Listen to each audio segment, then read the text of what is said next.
మీరు మంగళసూత్రం అంటే చైన్లోకి అన్ని గుచ్చుకుంటారు కదా సూత్రాలన్నీ.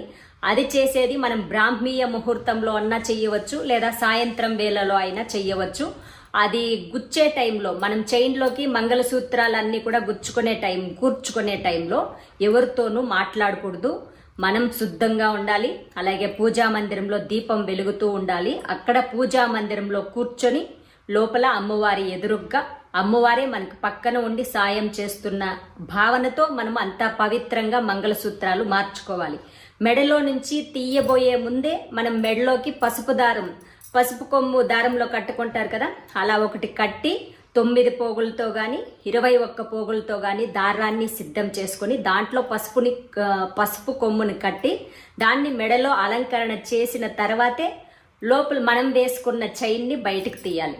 సో మీరు కొనడానికి ముందుగానే చైన్ పాడైంది,